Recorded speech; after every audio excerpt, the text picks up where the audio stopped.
พี่น้องชุมเจ้าหูจักหมอลำก่อนประยุกต์ที่ซื้อเสียงโด่งดังปังสุดๆในตอนนี้บ่หมอลำบ๊อบบี้พีรวัตรพี่น้องดังแล้วป่วยแล้วเข้าโรงพยาบาลเป็นเซี่ยวบ๊อบบี้เป็นเซี่ยวกันกับบอยสิริไซน้ำดีเป็นเซี่ยวกันกับหมอแค้นอ้นแค้นเขียวพร้อมหมอแค้นดังระดับประเทศกันก็ได้พี่น้องเอ่ยเป็นเซี่ยวผูกเซี่ยวกัน3คนอีเมสวีบ้านดำเนินศิลปินแห่งชาติผูกเซี่ยวให้บ๊อบบี้ธีรวัตรบอยซิริไซครับอ้นแก้วเขียวมีแต่ผู้มีชื่อเสียงโด่งดังผูกเซี่ยวกันตอนปี2563ขอเข้าไปเบิ่งย้อนคลิปแต่พี่น้องบอยซิริไซก็ไปเล่นฮอดบ้านฮอดเฮียนฮอดซ่านหมอลำธีรวัตรพุ่นตัวตอนนั้นเราได้ลูกใหม่เนาะเราออกลูกเมียเราออกลูกใหม่ไปผูกแขนลูกไส้เราพร้อมพี่น้องบัดนี้ป่วยเป็นฝีอยู่งามขาเขาเอิ้นว่าฝีขั้นตาสูตรพะนะว่าแล้วก็มาจมอยู่โอ้ยเป็นอยู่หม่องใดก็บ่เป็นมาเป็นอยู่งามขามาเป็นอยู่ใกล้ของลับพะนะว่าลำบากให้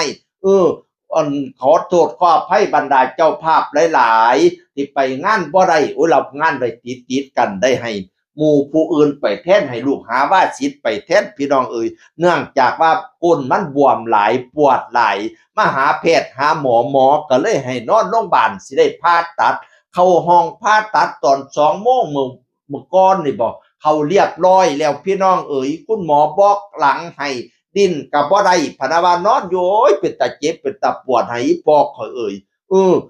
บัดนี้หมอลำหอมจันทร์ที่ลำคู่กันก็ไปเยี่ยมไปยามเลาฮอดโรงบาลพู้นเด้โอ้ยลำคู่กันดีคือหยังนี่ตัวอันหมอลำหอมจันทร์กับหมอลำธีรวัตรเกี่ยวกันลองซองบัดนี้โต้วาทีกันก็สุดยอดเด้อ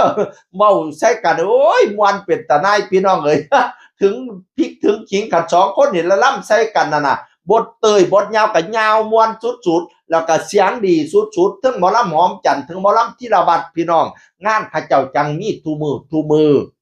บ่ขาดสายจนว่าเราได้กราบขอประทานอภัยบรรดาเจ้าภาพหลายๆเด้อมันจูจ๋าหาแลนเลี้ยงจำเป็นแล้วได้นอนโรงพยาบาลน่ะเพราะว่ามื้อแรกกันให้หมอลำวรชัดน้อยดาวเหนือไปลำแทนคู่กันกับหมอลำหอมจันทร์บางวันที่30นั่นก็ให้ลูกศิษย์หมอลำพงศักดิ์วิรุวัฒน์ไปลำแทนพี่น้องเอ๋ยโอ้ยให้สวงให้เศร้าไว้เด้ออีพ่อเอ๋ยบอยสิริไซก็โทรไปเป็นกำลังใจให้เศร้าไว้เด้อเสี่ยวเอ้ยพะนะว่าแล้วก็มาแซ่โพดขอบคุณเสี่ยวอ้นแค้นเขียวกับอันวิดีโอคอลเป็นกำลังใจให้สวงเศร้าเด้อเสี่ยวเอ้ยพักผ่อนหลายๆเด้อพะนะว่านั่นน่ะโอ้ยเป็นห่วงกันดีให้พี่น้องเอ่ยเป็นกำ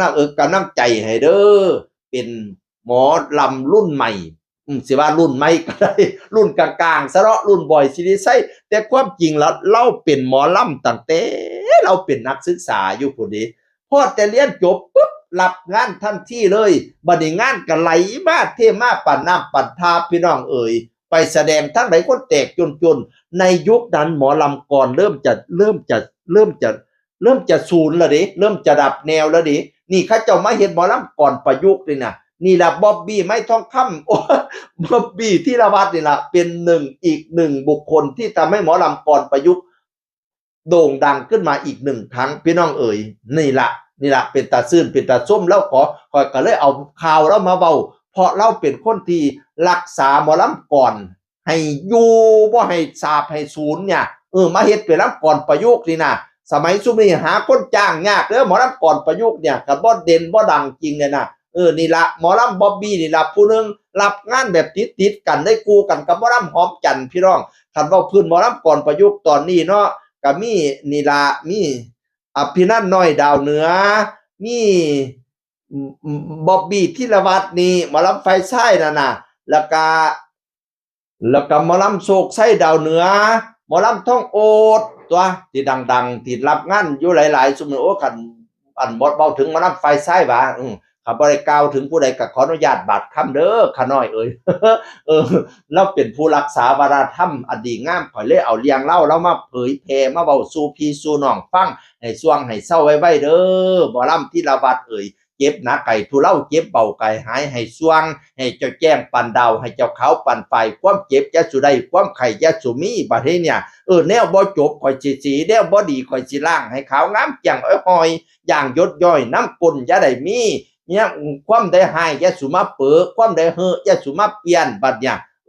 ให้นับมื้อนี้ไปแลกแหกแต่นี่ไปหน้าให้หอมเนียมทุกบาดกลมให้หอมอมทุกบาดเอ้ยเด้อให้สว่างให้เศร้าซะให้เจ้าแข็งปันผ้าให้เจ้ากล้าปันตะวันถึกแดดก็อย่าไม่เปลี่ยนไข่ก็อย่าหมองอย่าได้มนคือตองอย่าได้หมองคือเทาอย่าได้เกาเสียสีให้บ้านนั่งดีสีใสสองพละกำลังปองไผ่ตองอย่าได้มีสุขะสุขขีล้นกำลังคนล้นลืนอายุยืนฮอดร้อยจนสิ้นศาสนามันยืนเด้อหมอลำบ๊อบบี้ที่ระบัดเวลุวันเสียงอื่นคนเก่ามาออกสู่ฟังสวัสดีครับ